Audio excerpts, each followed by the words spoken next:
Good afternoon, viewers and listeners of Concerned Citizens Media. Thank you again for coming back. I always appreciate you sharing your time with me. Today is April the 17th, 2024. I have several news updates to share with you. I will start with a video I got from Anchor Media. Ethiopians protesting against Prime Minister Abiy Ahmed, calling him a genocider, calling him a terrorist, and urging donors or countries pledging to support a $1 billion pledge in Geneva. So we will start with that video. It's a very short video. They are aggressively voicing their concern. They say the money should not go to Prime Minister Abiy Ahmed because he is conducting genocide against Amhara. So these are Amharas raising the concern of Amharas back home. So they are disturbing the meeting and raising their voice and asking the countries not to give money, not to support Prime Minister Abiy Ahmed. So I have that video. I got it from Anchor Media. It was carried out yesterday. So in case you missed it, this is the chance to watch it again. So it's a legitimate concern because Prime Minister Abiy Ahmed and the Prosperity Party, his leadership, they are desperately looking for dollars, money, not to feed the people, not to help, school children or, those in need of support, but to buy drones, tanks, and other ammunition to continue the war. So this is the concern we share with these people, and the international community should be aware of this concern. And if possible, the money should go directly to humanitarian organizations. It should not be given to this prime minister or his leadership, but they are trying to get their hand on this money and to use it to wage the war. So Ethiopia is represented in this Geneva meeting by Ambassador Taye Asqasilase, is a foreign minister of Ethiopia. So let's listen to that one. And also I have another video on this same meeting, how much money collected, and which country is giving how much to this pledge, plus also the Washington DC Oromo community protest, against Prime Minister Abiy Ahmed, and also denouncing the killing of OLF senior official Bate Urgessa, who was brutally assassinated last week. So I have several videos to share with you also in a reading. Thank you again for coming back. Let's start with these Geneva protesters against Prime Minister Abiy Ahmed. Promoting human rights violation in Ethiopia. Supporting Abiy Ahmed is promoting human rights violation in Ethiopia. Stop supporting Abiy Ahmed. Abiy Ahmed is terrorist. Abiy Ahmed is terrorist. Abiy Ahmed is a dictator. Stop supporting him. Under genocide by Abiy Ahmed, there is no doubt. Abiy Ahmed genocide Amhara in Ethiopia. Please share. 70 million Amhara under state emergency. Yesterday, today, 85 drone attack on Amhara. There is no drought. 3.5 million displaced Amhara. We can manage the drought. Wait. Wait, sir. Wait, give me 1 minute. Stop Amhara genocide. Stop the sponsoring Amhara killing. Abiy Ahmed is a genocider. Ethiopian Prime Minister is a genocider. Stop. Abiy Ahmed. He killed us. Why? Why? I will speak in Amharic. So this is Taye Asqasilase, representing Ethiopia. He's a foreign minister of Ethiopia. He is getting insulted. Yeah, he is saying Abiy Ahmed will kill you just like he killed Ambacho. Really shame on you. Really shame on you. Sir, Abiy killed 2 million Tigrayans. Amhara, lots of people. Shame on. So, let me proceed to the.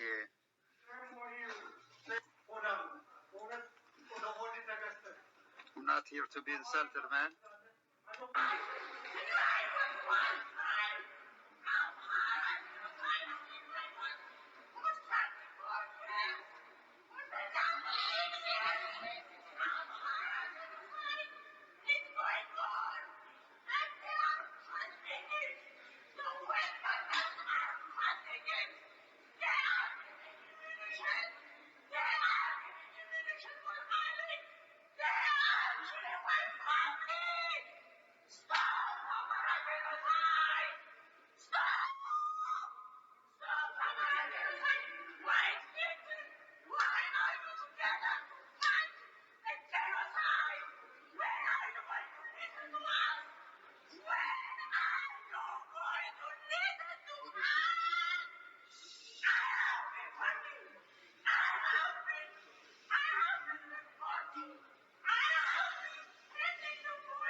Now, Okay. while border politics and mass migration are key issues in the presidential election, back in the 1980s, before Tuesday's conference, Okay, I will come back to this conference. So that's a short video. The Amhara ethnic group strongly opposing Prime Minister Abiy Ahmed and calling him is a terrorist, calling him is a genocider, calling him all kind of stuff, and also urging the countries not to give any money to him. So it's a legitimate concern, but we are crying separately. You know, it has been like this. The Tigrayans cried, shouted loudly, expressed their concern, before the ceasefire was declared. That time, Amharas were the majority supporting Prime Minister Abiy Ahmed and insulting the Tigrayans, insulting anybody opposing Prime Minister. Now is their turn to cry, to shout, to express their grief and concern. Individually, this is a good strategy for the government to continue its brutality. We need to find a way to come together. But in case of Ethiopia, this is a very challenging. Today, Amhara is crying. Yesterday was Tigrayans. Tomorrow maybe Gurage or Hadiya. Everybody separately. There is no common ground. We know the current government we have in Ethiopia is a brutal, a merciless. We know. These 4 people shouldn't be the only one crying, shouldn't be the only one opposing the Prime Minister. But since we are, bad historical background plus other challenges, we are crying separately. But anyway, concerned citizens media also share this concern. Money should not be given to the Prosperity Party or Prime Minister Abiy Ahmed. Money should be given to humanitarian organizations so that they can directly help our people. So that's my take. And let's continue watching one more video. Then I will share other news and reading. Then I will come back to the video. This one is about also the Geneva fundraising. Aid plan in Ethiopia was less than 5% funded. The conference host noted that they did not expect to raise the full $1 billion initially required, but rather to begin closing the funding gap. The initial amount is needed for urgent aid through the end of June to prepare for the lean season from July to September. The United Nations projects about 11 million people will become critically food insecure by then. This pledging conference today is not the end of the matter, it is the start of the matter. Britain will put £100 million, more than $125 million on the table. We are increasing significantly our bilateral support for Ethiopia. In the last financial year just ended, it was £136 million. This year it will be £198 million, our biggest program anywhere in the world. Authorities in the war-ravaged northern Tigray region warned last December it was on the brink of famine. Food insecurity in the country is largely being driven by conflict. The UN said a total of $3.24 billion is needed this year alone, which includes assistance of 4 million internally displaced people. It has warned that the humanitarian situation is extremely dire and strong measures are required to get aid to those who need it. The humanitarian situation itself, the crisis we're dealing with, is a result of back-to-back climate shocks, and the conflicts and the compounded effects of them is quite devastating. With needs in all sectors. These are food security and nutrition, we spoke about that, but it's also health, it's also water, it's also sanitation, protection, shelter, and all of this is really for women and girls and disabled and young and those who are on the forefront of taking the hardship of what is happening. Last year, USAID and the UN's World Food Programme temporarily halted all food aid to Ethiopia, alleging a widespread and coordinated campaign to divert donated supplies. The Ethiopian government denied these claims. Authorities said that aid distribution has since resumed under stringent reforms and a highly detailed and verification process. Humanitarian organizations are now working to ensure that the available aid reaches its intended destination, but the situation remains precarious due to the lack of aid to distribute. Wanja Mungai, CGTN. Okay. Okay. So the next one is Oromo protesters in Washington, D.C. I will come back to that one. Let me read a couple of news. This one is, it says, Council of Ministers unanimously approve draft transitional justice policy. The Council of Ministers in its meeting today unanimously approved the draft transitional justice policy after it, in quotation, discussed and added additional inputs, end of quotation, to the draft. That's Council of Ministers led by Prime Minister Abiy Ahmed of Ethiopia. Accordingly, the Council approved the transitional justice policy to be effective from the date of its approval, in quotation. The policy aims to address, in quotation again, the overlapping and wide range of victims of human rights violations, conflicts, narratives, and abuses that have occurred in different eras in the country, end of quotation, the Council stated. The Council said that the previous attempts to resolve these issues, in quotation, didn't provide a lasting solution as they were not sufficiently rights-oriented and flexible, end of quotation. In contrast, the new policy is described as, in quotation, an inclusive, humanitarian, transitional justice strategy based on mercy, justice, and transparent policies. End of quotation. The draft policy was submitted by the Ministry of Justice after the conclusion of public consultation workshops to validate the draft document. According to the Ministry of Justice, 4 workshops were organized in Addis Ababa with representatives of political parties, civil society organizations, democratic institutions, victims groups, and government officials. The stakeholders, in quotation, actively debated and contributed feedback on the policy draft content, end of quotation.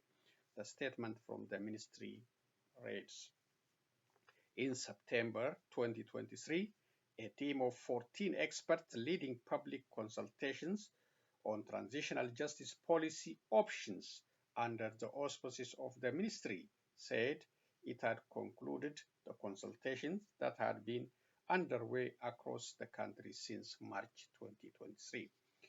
Recently, Addis Standard published an article detailing expert perspectives on outstanding issues around Ethiopia's transitional justice process. The experts cautioned against misplaced optimism, questioning the government's commitment to genuine accountability. Yes, that's the right one. It should be a concern and try to get transitional justice from Prosperity Party, who are openly, carrying out so many violations. No respect the constitution, no respect the court of justice. People are still in detention center while the court let them go. People are openly assassinated,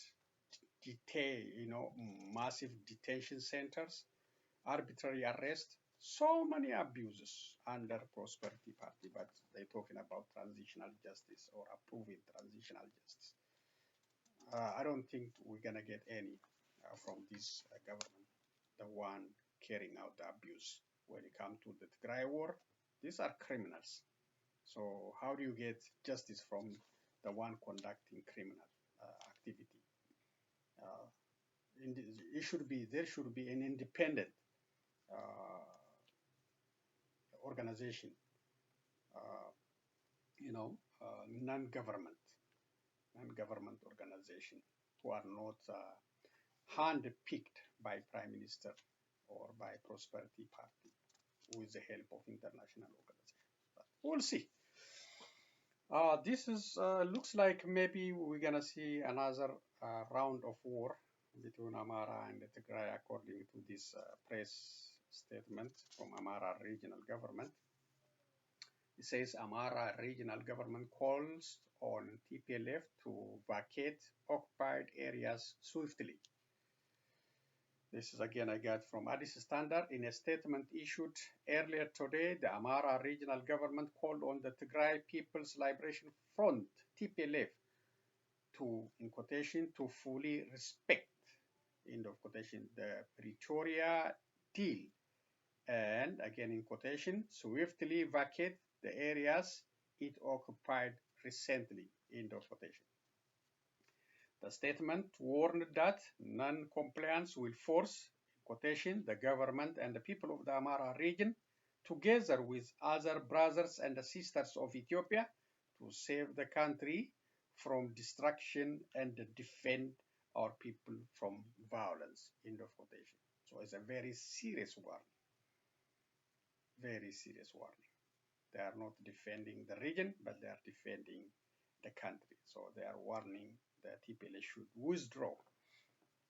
The Amhara regional government alleged that on 25th March 2024, the TPLF, in quotation, colluded with external and internal forces hostile to Ethiopia and unilaterally declared war, using Amhara student textbooks as a pretext through the interim administration of the Tigray, end of quotation. The Amhara regional government further stated that the federal authorities in Addis Ababa had repeatedly sought to negotiate with the TPLF in hopes that the group, in quotation, might learn from the last 3 rounds of bloody war, end of quotation. However, the regional government accuses the TPLF that it has, in quotation, abandoned this peace option, end of quotation, and again in quotation, invaded, end of quotation, areas including Raya Lamata, Raya Bala, Ofla, Koram, and Zata, local areas located in southern Tigray zone. Recently, reports indicate that following recent violent clash in Raya Alamata district, an estimated 3,000 to 5,000 civilians and officials have sought refuge in the town of Kobo, located in the Amhara region. Local residents said many displaced people sheltered at a school in Kobo, while others returned home this morning. The cause of the latest clashes is disputed, with local officials and the residents offering different accounts. Some stated that, in quotation, TPLF forces, end of quotation, initiated the conflict, while the administrator of the southern Tigray zone said militants from the Tao area advanced towards Tigray militia positions, leading to an armed confrontation. The Amhara government accused the TPLF of waging, in quotation, an endless bloody war against the Amhara people, end of quotation, due to, again in quotation, deep-rooted hatred, end of quotation. It appealed for, in quotation, the international community to strongly condemn the invasion by the TPLF, end of quotation. It urged security forces to, in quotation, fulfill their historical responsibility by organizing the people and protecting their environment, end of quotation. The statement also called on the people of the region to mobilize and, in quotation, protect themselves from false propaganda and infiltrators, end of quotation. And again, in quotation, stand by the government's side, end of quotation. The statement praised federal effort to end the war peacefully, but said the TPLF, in quotation, has been breaking the Pretoria Peace Agreement, end of quotation, by re-entering conflict. In a press briefing held yesterday, General Tadesse Worede, Deputy President of the Tigray Interim Administration and the Chief of Tigrayan Forces, stated that the federal government and the Tigray Regional Administration have reached an agreement, on quotation, on the needed to dismantle administration established by Amhara forces in Western Tigray, Salamite, and some parts of the southern Tigray that are under occupation, end of quotation.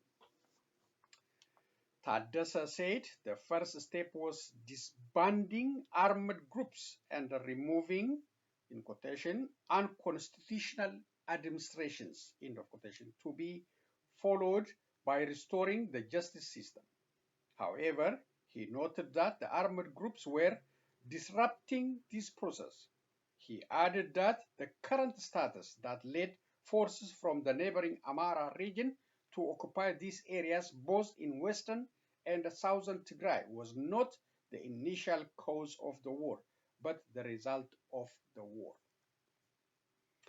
Tadesse further revealed that the federal government's position that these areas should remain under its control and should be resolved by a referendum hasn't been agreed by the Tigray region interim administration, echoing the earlier position issued by the interim administration. In quotation, the position taken by the federal government is not acceptable to Tigray, end of quotation, Tadesse said, adding that The regional interim administration expects the federal government, in quotation, to review and amend, end of quotation, its position. However, the statement from the Amhara regional government asserted that these areas were territories that had been, in quotation, seized by force by the TPLF before the current constitution of Ethiopia was ratified. The statement claimed that, in quotation, many historical evidences showed residents there had raised questions of identity and self-governance, end of quotation, and that called for their rights to be respected even prior to that point. The statement claimed that during the 2-year war that ended with the Pretoria deal, these areas were, in quotation again, able to win the freedom, end of quotation, to address their, again in quotation, identity questions, self-governance that had been pushed away by force, end of quotation. The National Movement of Amhara, NAMA, issued a similar statement on Monday stating that, in quotation, TPLF, which is the external enemy of the people of Ethiopia, has invaded our people for the 4th time, end of quotation. The statement urged both the federal and Amhara regional government to, in quotation, immediately cease the assault, end of quotation. The area has experienced another deadly clash in March this year, contributing to accusation and counter-accusations between the authorities in the two regional states. The clashes took place just a few weeks after a warning in 2024 annual threat assessment of the U.S. intelligence community released on 11th March that despite the Pretoria cessation of hostilities agreement signed in November 2022 between the Ethiopian government and the Tigrayans that ended a 2-year war, the, in quotation, unresolved territorial issues could lead to a resumption of conflict, end of quotation. Credit at this standard. So that is a very challenging situation, on and off, and some say it's a different, some news outlets are, it's, played by federal government, but now according to this Amhara regional government, it's not the federal government, it's the Tigrayans. The Tigrayan forces try to take, their land by invading them. So we don't know which account is, factual, but that is reported by Addis Standard. So this is about United States providing nearly 154 million for humanitarian assistance in Ethiopia. This is from fact sheet provided from State Department on State Department's website. The United States, through the State Department Bureau of Population, Refugees and Migration, PRM, and the USAID, is providing nearly $154 million in additional assistance for the humanitarian response in Ethiopia to address urgent needs resulting from conflict, insecurity, and climate shocks. This includes more than $19 million from PRM for the United Nations High Commissioner for Refugees, UNHCR, and other humanitarian partners to support the refugees and other displaced and vulnerable populations throughout Ethiopia. The additional funding brings the United States' total humanitarian assistance in Ethiopia to nearly $243 million since the beginning of fiscal year 2024. PRM contribution to UNHCR and other partners will support the provision of essential services such as protection, shelter, water, sanitation, and hygiene, and mental health support for refugees living in Ethiopia as well as internally displaced Ethiopians.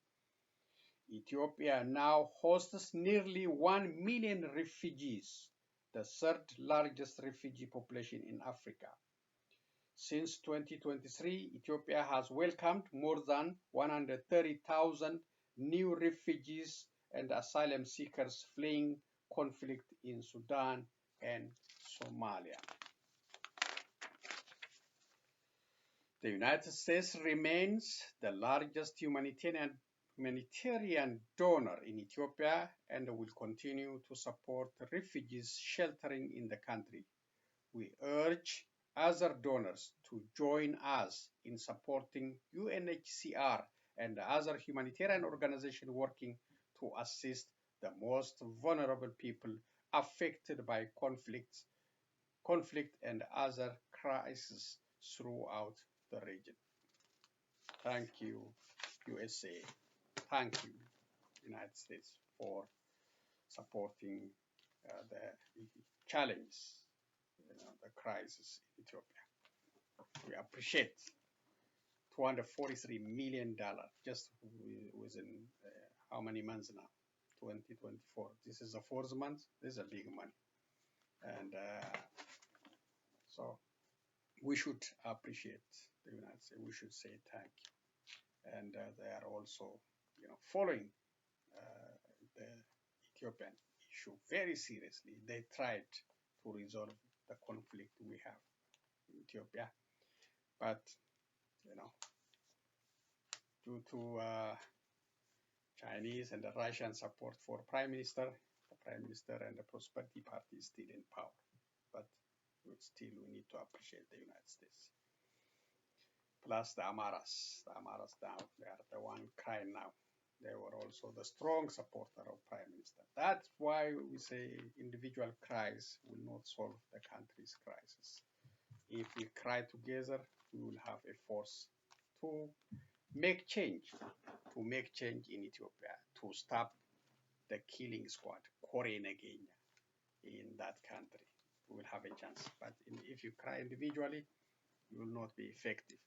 All Ethiopians should raise their voice collectively to challenge this ugly system, very bad system, very brutal system, very brutal. So let's continue with other video, the Oromo protest. Then I have also press statement from Oromo Organization from 2. I'll read that one and conclude today's presentation. Let's listen what they say. So this is Oromo protesters in Washington, D.C. Thanks to Oromo Media Network.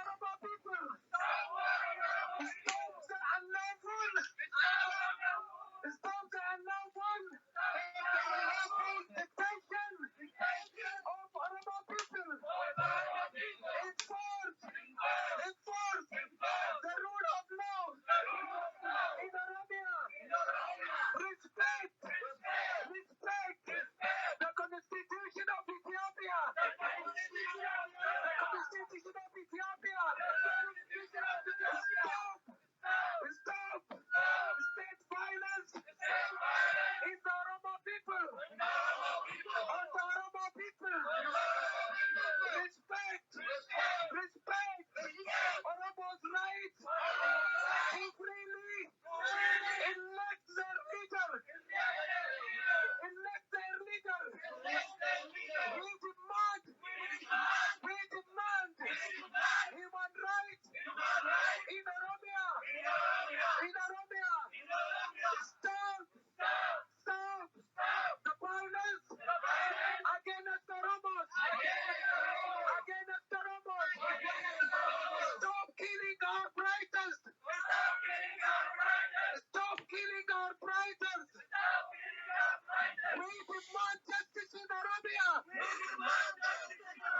No justice in Oromia.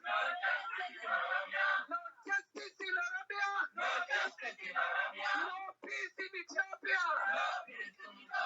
We demand justice. We demand peace. Justice for one Oromos. Justice for one Oromos. Justice for Bate Urgessa. Justice for Bate Urgessa. Justice for Bate Urgessa. Etu naganatuma mani Oromo kitudan. I would like to tell you our Tigray community. We do have our selected individuals who will be coming here, make a couple minutes statement in between. So before I pass it to you, I'll have somebody come over, a person who's been named. All right. What can we do is my brother. Yes. We are about to finish. We only use 15 minutes. Let's finish ours. Okay. Okay. Yeah. Go ahead. All right. Thanks again. Thanks. This is a coincidence when we both have the same cause.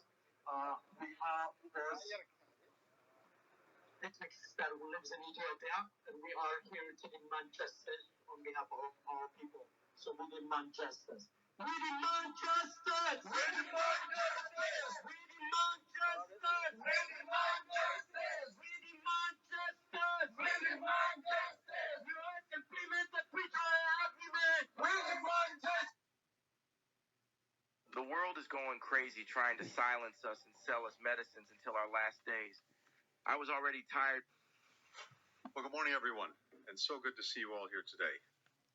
Okay, so that is Oromo protests, I believe in Washington, D.C., expressing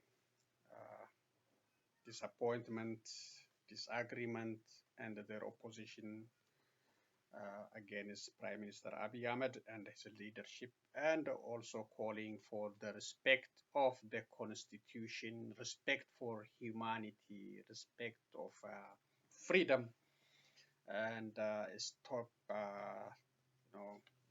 state-sponsored killing in that country. So that's a very, very strong voice from Oromo communities in Washington, D.C., and they're calling for the Constitution. Yes, if a respect for the Constitution, there will not be open killing. They will not, just take you from the hotel, tie your hand at the back, and shoot 16, 11, or 20 bullets on your head and throw you for wild animals. That's happening in Ethiopia. If it's happening in other country like United States or UK or other countries, could be, ignite a fire. Citizens will come out and, do everything not to repeat that kind of crime in their country. But Ethiopians, we are witnessing crime after crime, especially since 2018, since Prime Minister Abiy Ahmed came to power. It could be this Korenegenya, just extremely brutal, so people are scared to come out and protest against it. Or maybe, Ethiopians are, just respectful for the government, or they don't know their right. They don't know the constitutional right, really. They just keep witnessing days after days, and destruction after destruction, war after war, and without any accountability, people are just jailed, even though the court really, told them to release. The police is holding them with the help of federal forces. So many Oromo political supporters, members are still in jail without any justice. This is happening in Ethiopia. That's why Concerned Citizens Media is fighting every day to make Ethiopia, to make Oromia a better place for everyone, for Oromos and others, to stop this injustice, open killings, 14 Abagada, Karayu Abagadas assassinated, and crime keep coming back. Lawyer Abdul Jabbar Hussein killed. Hachalu Hundessa, artist Hachalu Hundessa killed, assassinated. Bate Urgessa taken from his hotel, assassinated by the government, and prevent family from grief, proper grieving, as by arresting brother and sister of the dead person. That is a justice in Ethiopia. That's an investigation. It's a very ridiculous. Ethiopians should know their constitution, should read the constitution, and when the authority comes with a gun, they should challenge. They say, where is the paper you got from the court? What did I did? What are my mistakes? I have the right to say that, but they have to read the constitution so that they can challenge the government. If not, this brutal government will continue killing, torturing them, and abusing the constitution. You remember when he came to power, he raised his hand, the Prime Minister Abiy Ahmed, to respect and abide by the constitution. They should hold him accountable for that. So unless all these crimes, all this killing, and spending the country's limited resource will not stop as long as you Ethiopians divided and you Ethiopians are not demanding justice and fight for the respect of the constitution. Let me read a couple of press releases by Oromo Organization living in the diaspora community. I got one from the Oromo Community Association of Michigan. Let me read. This was released April 16, 2024.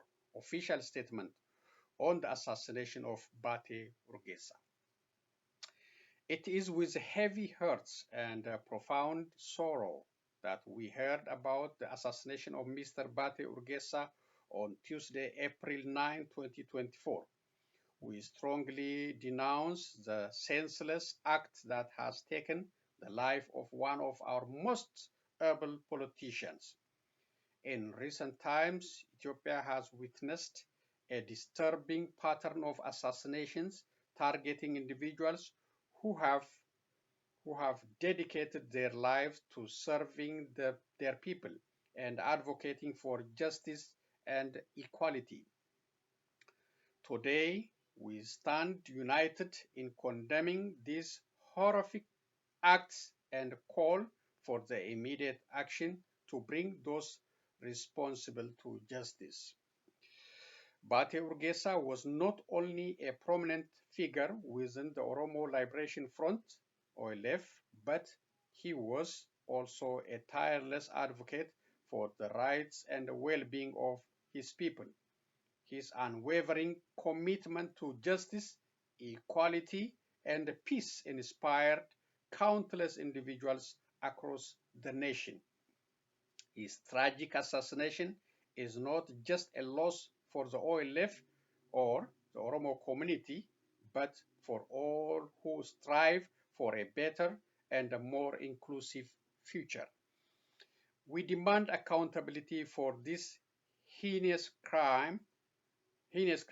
We know that may not happen, but we still believe that the perpetrators must be identified and brought to justice swiftly and transparently. We recognize that true accountability can only be achieved through an independent and impartial investigation. Therefore, we urge the Ethiopian government to establish an independent investigative body comprised of reputable individuals with no political affiliation or biases. This body must be granted the necessary resources and authority to thoroughly investigate the circumstances surrounding Bate Urgessa's assassination and to hold those responsible accountable under the full extent of the law.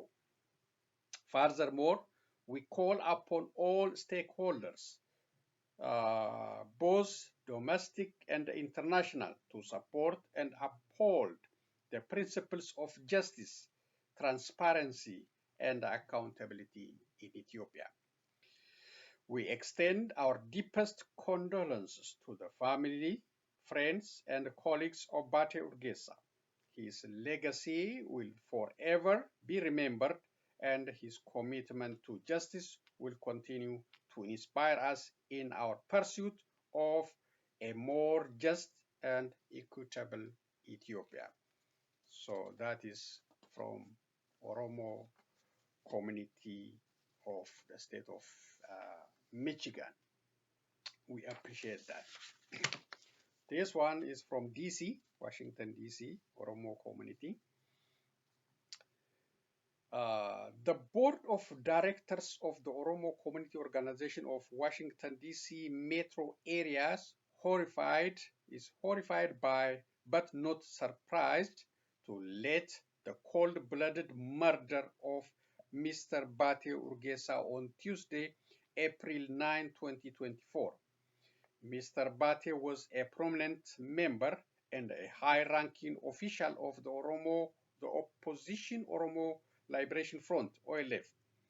Mr. Bate is famous for his extraordinary intellect, in-depth knowledge of Oromo and Ethiopian history, extraordinary eloquence with which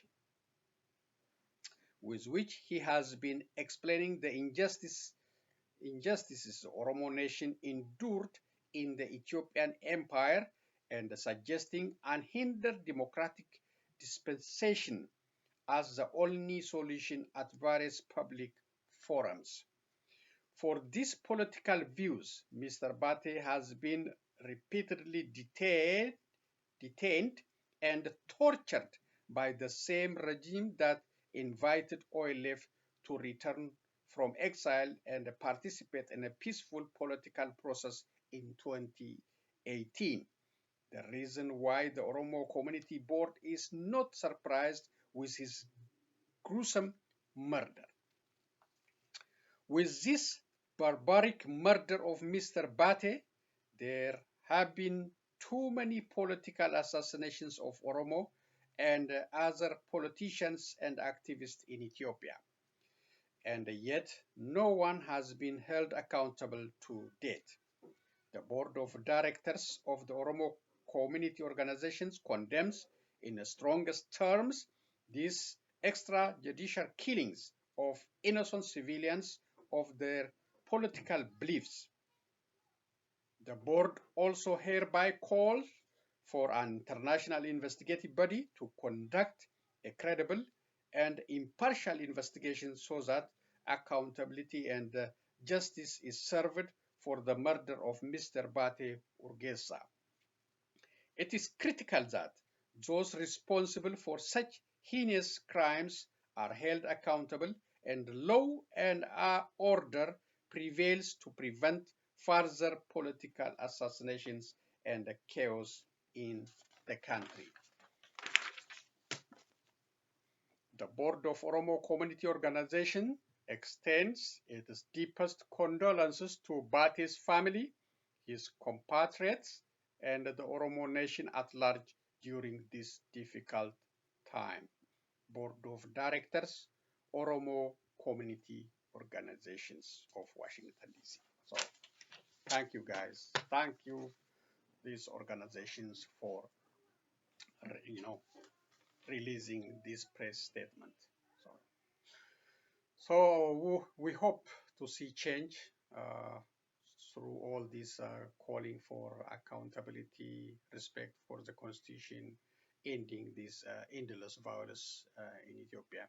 And we will see if Ethiopians come up with a big number and challenge this system, especially internally, the Ethiopian citizens. So let's continue with the remaining videos and end today's presentation. Before getting to the HCC, let me just comment briefly on the events of the last few days.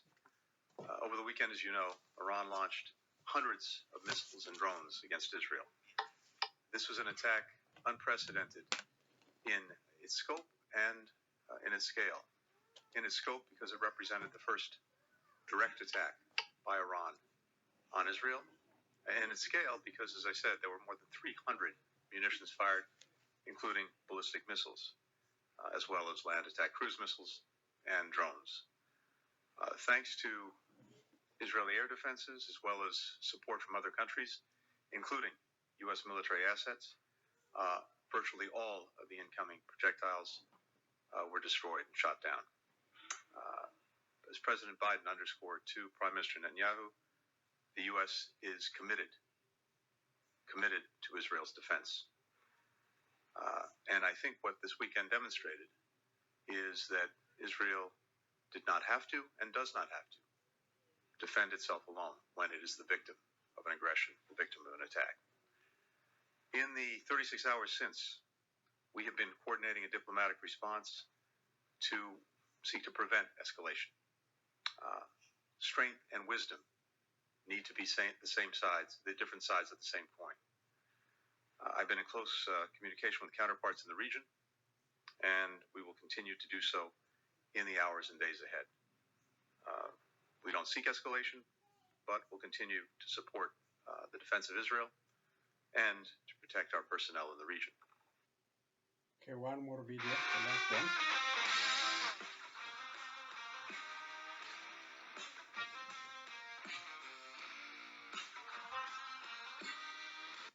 Well, multiple developments playing out this morning in the Middle East where tensions are on the rise. Hezbollah rockets fired from Lebanon into northern Israel today, wounding at least 13 people, 4 of them seriously. Hezbollah says the rocket attack was retaliation for an IDF strike. A day earlier, they killed 2 of their commanders. Israel and Hezbollah, which is backed by Iran, have regularly traded fire since the start of the war in Gaza. The U.S. is planning to impose new sanctions on Iran in the wake of Iran's missile and drone attack on Israel. Israel has vowed to respond. They say it's a matter of when, not if, but the U.S. is urging restraint on the military front. The U.S. Treasury Department says new sanctions on Iran could be announced within days and would likely focus on limiting Iran's oil exports. The White House also says sanctions could target Iran's missile and drone program by cutting off its access to military components. Meanwhile, Iran's president issued a warning today saying, quote, the tiniest invasion by Israel would bring a massive and harsh response from Iran. Okay, so those are the videos I selected for you today. I hope Israel listened to United States and other friendly countries not to aggravate the situation. Already we have miserable war in that region, more than 33,000 Palestinians dead and completely destroyed Gaza and other cities. So I hope they will listen to. Israel should take a break.